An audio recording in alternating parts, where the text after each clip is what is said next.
एक छोटा सा गांव था, बसंतीपुर। यह एक हरा भरा गांव था। यहां के लोग बहुत मेहनती थे। खेती ही उनका मुख्य काम था। लेकिन इस बार मुसीबत आ गई थी।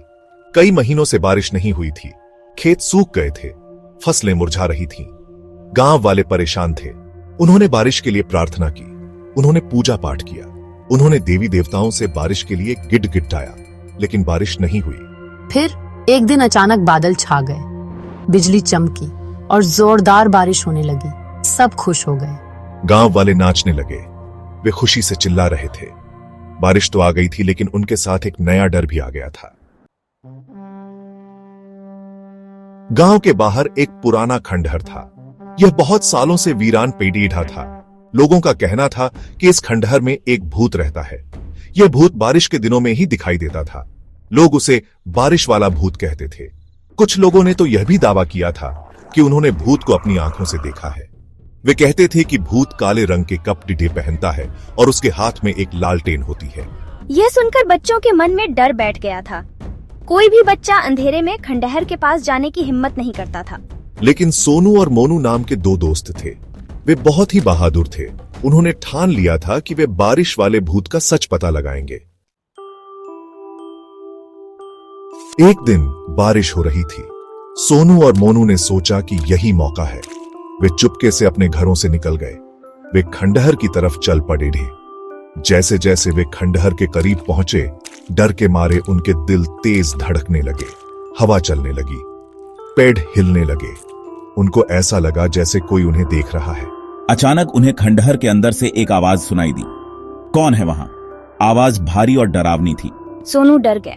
वह चिल्लाया और वहां से भाग गया। लेकिन मोनू वहीं खड़ा रहा। वह थोड़ा डरा हुआ था, लेकिन उसने हिम्मत नहीं हारी।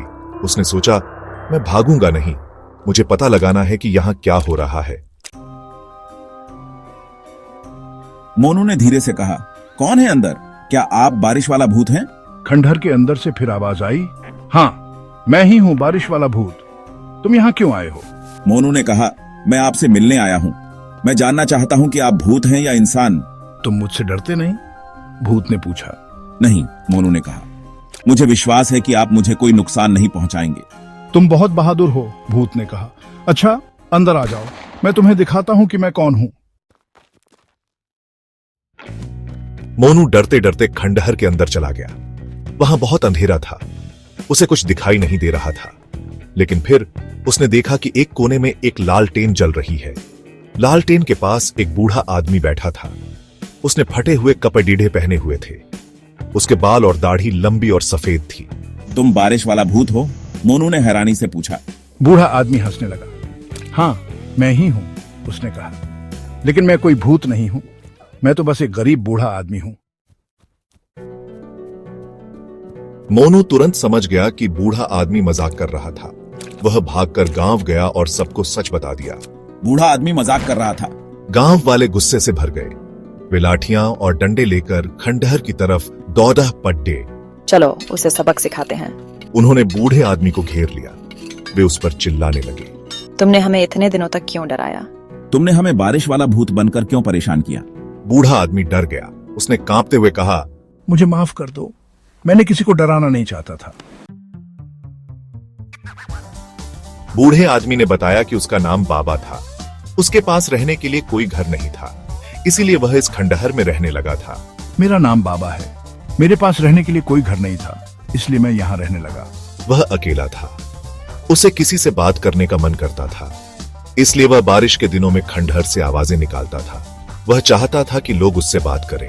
मैं बहुत अकेला था। बारिश के दिनों में आवाजें निकालता था ताकि कोई मुझसे बात करे। गांव वाले बाबा की बात सुनकर शांत हो गए। उन्हें उस पर दया आ गई। हमें माफ कर दो बाबा, हम नहीं जानते थे। गांव वालों ने बाबा से माफी मांगी। उन्होंने उसे खाने और रहने के लिए जगह दी। बाबा, हम माफी चाहते हैं। बाबा भी खुश हो गया। उसे अब अकेलापन महसूस नहीं होता था। वह गांव वालों के साथ हंसता बोलता था। धन्यवाद, अब मुझे अकेलापन नहीं लगेगा। बारिश वाला भूत का रहस्य सुलझ गया था। अब कोई भी खंडहर से नहीं डरता था। अब हम सब जानते हैं कि यहाँ कोई भूत नहीं है। इस घटना से गांव वालों ने एक सबक सीखा। उन्होंने सीखा कि डर के आगे जीत है।